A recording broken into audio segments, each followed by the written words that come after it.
Hello everyone, welcome back to my channel with love Anjali. তো আজকে দেখো এই যে মিরোকে কোলে নিয়েই আজকের ব্লগটা শুরু করলাম। তোমরা যারা আমার আগের ব্লগ দেখেছো তোমরা তো জানো যে আমরা 17 জানুয়ারি 2026 এসছি হায়দ্রাবাদে রাজের অফিসের কাজের জন্য। আর আমার ভাই থাকে বলে মাও আছে এখন এখানে, এই যে আমার মা বসে আছে বাইরে দূরে চেয়ারে। তো ওই জন্য মায়ের সাথে থাকার সুযোগ আমি হাতছাড়া না করে চলে এসেছি আমি আর মিরো, তাই না? তো আজকে সকাল থেকে অনেক রেস্ট নিয়ে ঘুমিয়ে খাওয়া দাওয়া করে জমিয়ে বাড়ির খাওয়া দাওয়া করে তাই আমরা ঠিক করলাম একটু বিকেলে বেরোই, কারণ কাল থেকে তো আবার অফিসের কাজ শুরু হয়ে যাবে, রাজ অফিস যাবে, ভাই অফিস যাবে, ওই জন্যই আরো দুদিন আগে আর কি আসা আমাদের, যাতে আমরা একটু দুদিন একটু এদিক ওদিক একটু ঘুরতে পারি, তাই না মিরো? আমরা যাচ্ছি বেই, হ্যাঁ বেই যাচ্ছি আমরা। আর এইখানে এত ভালো ভালো ক্যাফে আছে যে অনেকগুলো আমার ছিল বাকেট লিস্টে, তার মধ্যে রামেশ্বরম ক্যাফেতে কালকে ঘুরেই এসছি, আর আজকে যাব হচ্ছে নীলোফার ক্যাফেতে। আর তার আগে ভাই বললো একটা জায়গাতে নিয়ে যাবে, কোন একটা পার্কে, না ভাই কি নাম পার্কটার? শিল্পকলা পার্ক। তো ওখানে যাই, কিছু অ্যাক্টিভিটিসও হয় ওখানে আর কি।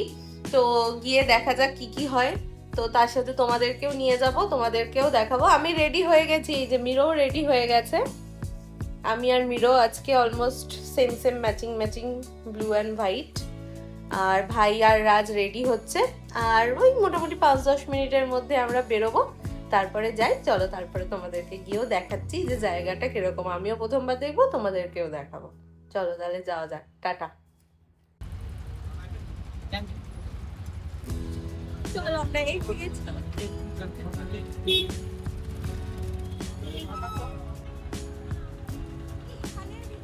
এখানে ট্রাই করবো, হ্যাঁ করবো। চলো তাহলে খেয়ে দেখা যায় হায়দ্রাবাদের ফুচকা কেমন। তো প্রথমেই ওরা আমাকে এরকম বাটিতে একটা টক জল, অল্প একটুখানি পেঁয়াজ আর একটু ছোলা সেদ্ধ দিয়েছিল।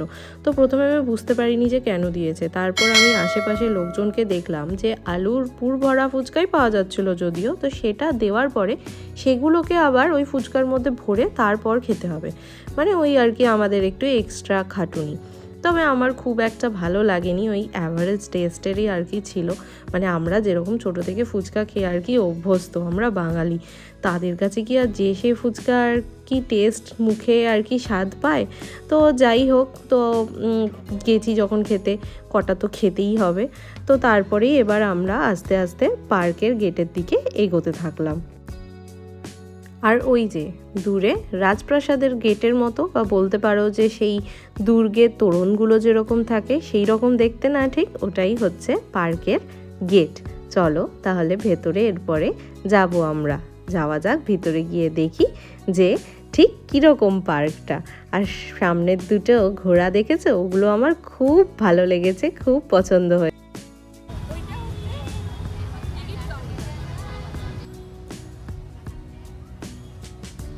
টিকিটটা দেখাবো,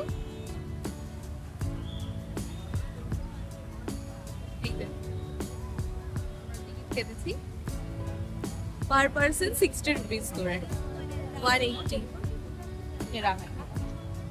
চলো তো আমাদের টিকিট কাটার ডান, আর এবার হচ্ছে ভেতরে ঢোকার পালা। আর হচ্ছে ওই ঘোড়াগুলো তোমাদেরকে দেখালাম না, আমার ভীষণ পছন্দ হয়েছে, কিন্তু নিচে ওখানে এত ভিড় ছিল, সবাই মিলে এত ছবি তুলছিল, আমার টার্ন আর এলো না, তাই ফাইনালি আমরা ঢুকছি ভিতরে। সো ওয়েলকাম টু শিল্পকলা পার্ক, বা স্থানীয়দের কাছে যে নামটায় ভীষণ পরিচিত সেটা হচ্ছে শিল্পারামম। আর এখানে ভেতরে নাকি একটা গোটা কালচারাল ভিলেজ, যেটা পুরো ট্র্যাডিশনাল ইন্ডিয়াকে অ্যালাইভ করে তুলেছে। তো তাহলে চলো ভিতরে যাওয়া যাক আর দেখা যাক। ওই যে প্রথমে ঢুকেই যে বড় গেটটা দেখলে তার ঠিক বাঁ দিক দিয়ে ঢুকে এসেই হচ্ছে এই পার্কের এন্ট্রি। তো আমরা যে টিকিটটা কেটেছিলাম সেটা নিয়ে এই যে দেখছো এখানে যে সেন্সর লাগানো আছে এখানে আমাদেরকে দেখাতে হলো, তারপর আমরা ভেতরে ঢুকতে পারলাম। আর এইখানে দেখো কি সুন্দর একটা টেরাকোটার পঞ্চমুখী গণেশ ঠাকুরের মূর্তি আছে। এত সুন্দর কারুকার্য, আমি তো চোখ ফেরাতেই পারছিলাম না। আমার খুব পছন্দ হয়েছে, মানে আর কি ভীষণ পছন্দ হয়েছে। আমি তো অনেক কটা ছবিও তুলেছি ওখানে। আর ঠিক তার পাশেই আছে এরকম একটা ছোট্ট সুন্দর মন্দির, মানে এত কিউট, এত কোজি। দেখো হনুমানজি আছে, শিব ঠাকুর আছে, আর এইগুলো যে বেশ পুরনো এবং যে গ্রামের কালচারটাকে ধরে রেখেছে সেটাও কিন্তু বেশ বোঝা যাচ্ছে।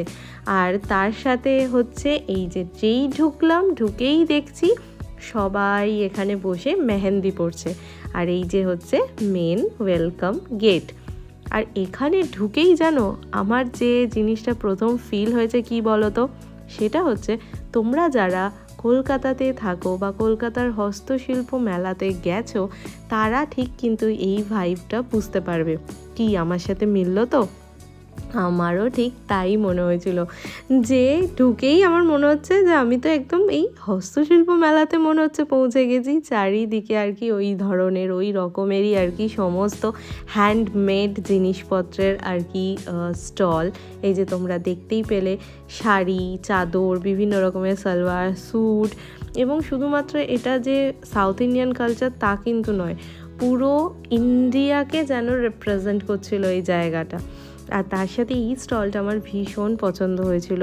এত সুন্দর সুন্দর ছোট ছোট কাঠের আর কি পুতুল, মূর্তি, ছোট ছোট আর কি ওই যে ব্লকস, খেলনা, কিন্তু ভীষণ দাম, মানে একদম সেই আগুন যাকে বলে, ধরা যাচ্ছে না, ছোঁয়া যাচ্ছে না।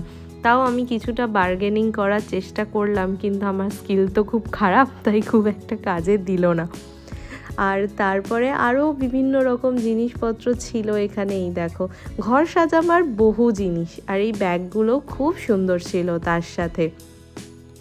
তবে হ্যাঁ, আমি আর কিন্তু খুব একটা আমার বার্গেনিং স্কিল আর দেখাতে যাইনি, এক তো খুব খারাপ, আর যদি কোনোটা হয়েও যেত বা পছন্দসই কিছু কিনেও ফেলতাম, কি বলো তো, আমরা ফ্লাইটে গেছি আর ফিরবো ফ্লাইটে, একটা তো ওই ওয়েট রেস্ট্রিকশন বা ব্যারিয়ার তো আছেই, আর তার সাথে আর কি ওই ঘর সাজাবার জিনিস ওই শখ করে কিনে আনতে আনতে যদি একটু ভেঙে যায় বা কিছু হয়, তখন কিন্তু আর দুঃখের শেষ থাকবে না, খুব মনটা খারাপ হয়ে যাবে। সেই জন্য আমি আর বাবা এইসব রিস্ক নিইনি, শুধু ওই মন ভরে চোখ ভরে শুধু দেখেইছি, ব্যাস এই আর কি।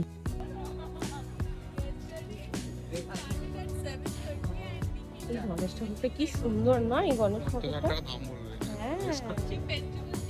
ये गणेश जी की मूर्ति का कितना प्राइस है? 25,000। ये वाला 80। এই যে আবার আরেকটা স্টল, যেখানে সমস্ত আর কি এরকম পেতলের মূর্তি পাওয়া যাচ্ছিল, সমস্ত অ্যান্টিক পিসেস আর কি, বিভিন্ন দেবদেবীর, আর তার সাথে বিভিন্ন ফ্লাওয়ার ভাস। আমি একটা জিনিস দেখলাম যে হচ্ছে যেখানে যে জিনিসের স্টল সেখানে পরপর পরপর সেই জিনিসেরই সমস্ত আর কি স্টল সেগমেন্ট ভাগ করা আছে। তো ওখান থেকে আমরা সরে এবার বেরিয়ে এলাম। এই যে এইখানে আবার দেখছি সমস্ত কাঠের আর কি সমস্ত অ্যান্টিক ডিজাইনের জিনিসপত্র, ঘড়ি, জুয়েলারি বক্স, গ্রামোফোন। চলো তাহলে তোমাদের সাথে এই জায়গার লোকেশনটাও শেয়ার করে নিই। এটা হচ্ছে মাধাপুর হাইটেক সিটি, হায়দ্রাবাদে, আর এটা এস্টাবলিশ হয়েছিল 1992-তে, আর এটা অ্যাপ্রক্স 50 to 65 একর জায়গার উপরে তৈরি, যদিও আমরা পুরোটা সেদিন কভার করতে পারিনি। আর এটার একমাত্র পারপাস হচ্ছে ইন্ডিয়ান ট্র্যাডিশনাল আর্ট অ্যান্ড ক্রাফটকে প্রিজার্ভ করা, সেটা তো তোমরা কিন্তু ভালো করে দেখতেই পেলে। কি সুন্দর না এইগুলো, এই যে মান্ডি খাবার, কুনাফা খাবি না? হ্যাঁ কুনাফা খাবো তো। আর দেখি ওই জুয়েলারি বক্স টাইপের কিছু আছে নাকি ছোটখাটো।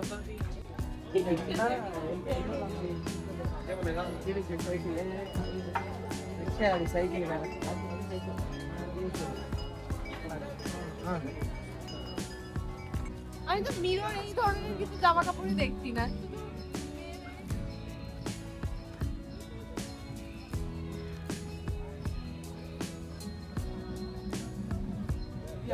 ওটা হচ্ছে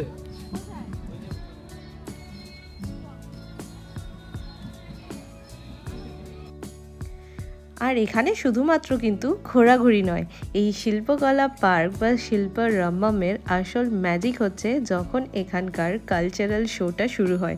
তো আমরা অলরেডি একটা আওয়াজ পাচ্ছিলাম, তো ভাই তখন বলল যে দিদি তাড়াতাড়ি চল, ওই শোটা কিন্তু শুরু হয়ে গেছে। তো সেই জন্য আমরাও কিন্তু আবার সেই দিকেই তাই হাঁটা লাগালাম। ভাই আর কি পুরোটা আমাদেরকে ডিরেকশন দিয়ে দিয়ে নিয়ে যাচ্ছে, যেহেতু ওর আগে থেকে ঘোরা, যে কোন দিকে কি আছে না আছে।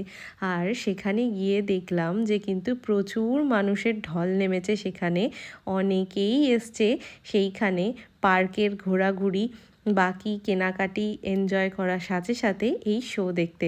আর দেখলাম খুব সুন্দর একটা আর কি ওপেন স্টেজ আছে, যেখানে অলরেডি একটা পারফরমেন্স আর কি চলছিল। তো আমরাও গিয়ে আর কি তারপরে একটা চেয়ার নিয়ে বসে পড়লাম। আর একবার দেখো কি সুন্দর সিটিং অ্যারেঞ্জমেন্টটা, ভীষণ সুন্দর, একদম একটা ওপেন গ্যালারি, ওপেন স্টেজ, এত লোকজন একসাথে এনজয় করছে, হাততালি দিচ্ছে, আলাদাই ভাইব।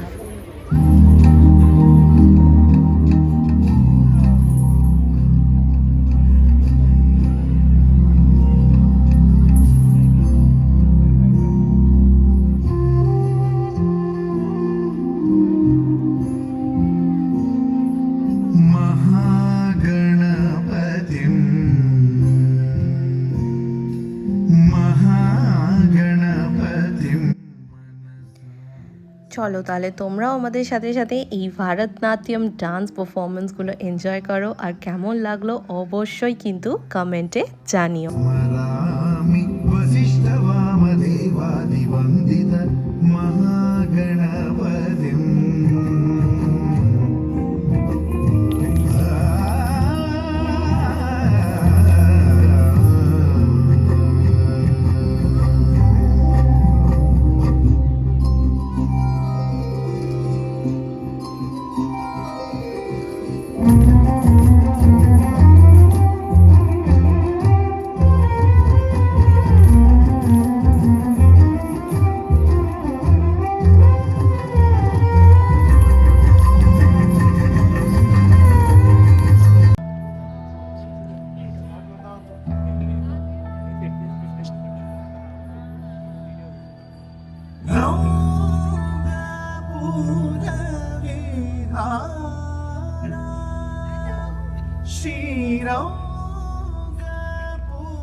তো আমরা কয়েকটা পারফরমেন্স দেখে আর কি বেরিয়ে পড়ছি। মিরো তো অনেকক্ষণই ঘুমিয়ে গেছে, এর আগেও তোমরা দেখেছো। আমাদের আরও অনেক কটা প্ল্যানস আছে আর কি, এদিক ওদিক যাওয়ার আছে। বাট অনেস্টলি এটা আমার পুরো এক্সপিরিয়েন্সকে আপগ্রেড করে দিল। আমি একদম মানে এক্সপেক্টই করিনি, মানে আমার কাছে ভীষণ আনএক্সপেক্টেড ছিল আর কি এই পুরো শোটা। ভাই বলছিল একটা হয় এরকম, বাট আমি এতটা ভালো লাগবে আমার, আমি জাস্ট ভাবতে পারিনি আর কি। আর ওখানে কিছু আর কি এইরকম পটারির জিনিসপত্রও বিক্রি হচ্ছিল, বাট আমরা আর কি সেখানে খুব একটা টাইম ওয়েস্ট করিনি, জাস্ট কয়েকটা দেখে আর কি ওখান থেকে ঝটপট বেরিয়ে পড়েছি, কারণ বললামই যে নীলোফার ক্যাফে যাওয়ার আছে আর কি এরপরে। তারপরে দেখা যাক ওখানে আবার কীরকম কি ভিড় হয় না হয়। চলো তাহলে এরপরে আমরা বেরোবো এখান থেকে। তো আমরা এখানে আজকে ঘুরলাম, খুব মজা করলাম, আর পারফরমেন্স গুলো তো দেখলেই আমরা ভীষণ এনজয় করেছি। এরপরে আমরা যাব নীলোফার ক্যাফেতে, যেটা হাইটেক সিটি ব্রাঞ্চ।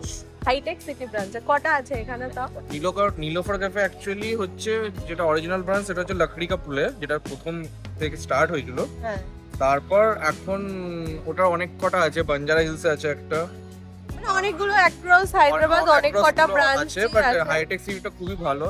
ওটা হচ্ছে একটা মনে হবে স্টারবাকস এর থেকেও বেশি ভালো। আচ্ছা ভাই, স্টারবাকস এর সাথে কম্পেয়ার করেছে কিন্তু। হ্যাঁ, কারণ ওইরকম একটা পুরো নিজস্ব বিল্ডিং স্টারবাকস এরও নেই এখানে। আর যে নীলোফার ক্যাফেটার অ্যাকচুয়াল যে ব্রাঞ্চটা, যেটা লাকড়ি কা পুলে আছে, হ্যাঁ। সেটা একদমই মানে সেই ছোট চায়ের দোকান যেমন থাকে সেরকম থেকে এইটা। এত বড় একটা বিজনেস গ্রো করেছে। আচ্ছা, তো তাহলে এবার আমরা যাব সেখানে। এটা আমার অনেকদিন ধরেই বাকেট লিস্টে ছিল যে নীলোফার ক্যাফেতে যাব ওখানে, কারণ হায়দ্রাবাদের one of the famous cafe হচ্ছে নীলোফার ক্যাফে। তাহলে চলো যাওয়া যাক।